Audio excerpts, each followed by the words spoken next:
बहुत समय पहले की बात है। आरण्यपुर नाम का एक समृद्ध राज्य था।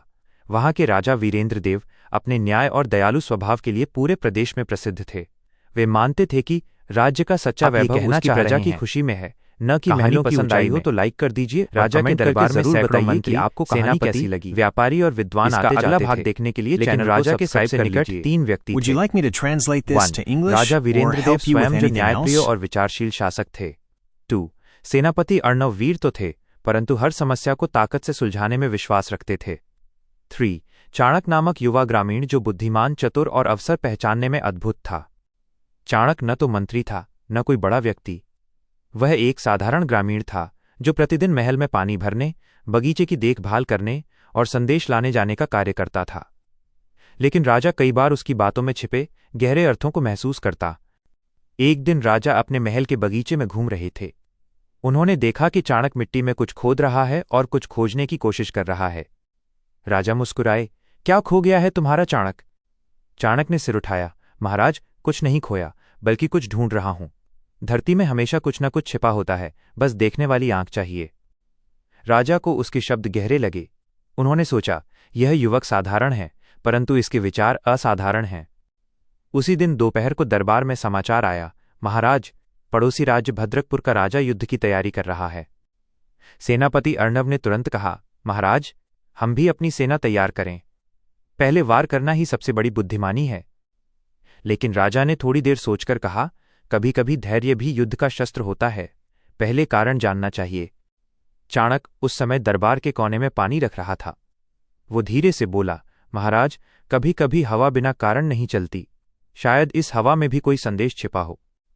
राजा ने उसकी बात सुनकर आदेश दिया कि पहले सच्चाई की जांच करो।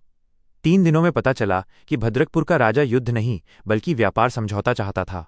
यदि तुरंत सेना भेज दी जाती तो युद्ध छिड़ जाता।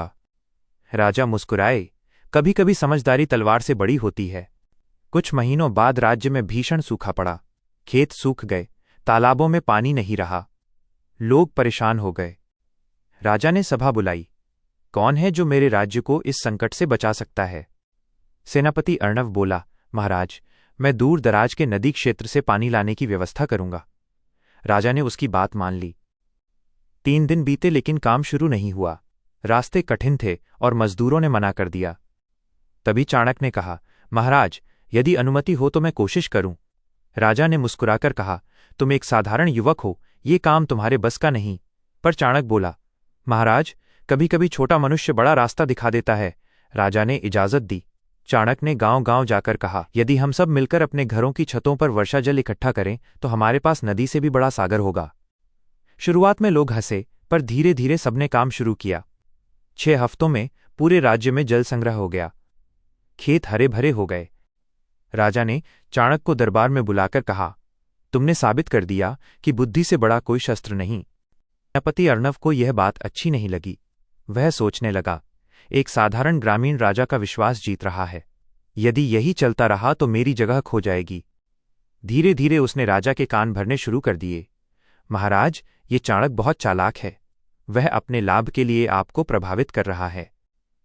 राजा कुछ समय चुप रहे, पर एक दिन उन्होंने निश्चय किया कि वे स्वयं परखेंगे कौन सच्चा है और कौन अवसरवादी। राजा ने दोनों को बुलाया और कहा, मेरे पास एक विशेष कार्य है। जो इसे सफलतापूर्वक पूरा करेगा वही मेरा विशेष सलाहकार बनेगा। कार्य ये था, राज्य की सबसे मूल्यवान वस्तु लाकर दो, पर वह वस्तु पैसे से खरीदी न जा सके और हर मनुष्य के जीवन में समान रूप से उपयोगी हो।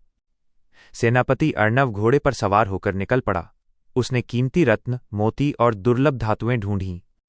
चाणक्य नंगे पांव गांव की गलियों में घूमता रहा। वो हर घर में गया, लोगों से बातें की। 3 दिन बाद दोनों वापस लौटे। अर्णव बोला, महाराज, मैं सोने का सबसे बड़ा रत्न लाया हूं। इसकी कीमत असंख्य है। राजा ने पूछा, क्या यह हर मनुष्य के जीवन में समान उपयोगी है? अर्णव झिझका। फिर चाणक्य आगे आया। उसने एक छोटी सी मिट्टी की मुट्ठी राजा के सामने रखी और कहा, महाराज, ये मिट्टी है जिस पर हर मनुष्य चलता है, जो अमीर गरीब सबकी समान माता है। इसे कोई नहीं खरीद सकता क्योंकि इसे सबने बांट रखा है। राजा की आंखें नम हो गईं। उन्होंने कहा, आज मैं समझा कि अवसर वही पहचानता है जो सरल सोच रखता है। सीख।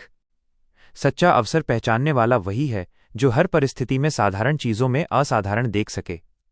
बुद्धिमान व्यक्ति कभी बड़े शब्दों से नहीं, अपने कार्यों से पहचाना जाता है। कहानी पसंद आई हो तो लाइक कर दीजिए और कमेंट करके जरूर बताइए कि आपको कहानी कैसी लगी। इसका अगला भाग देखने के लिए चैनल को सब्सक्राइब कर लीजिए।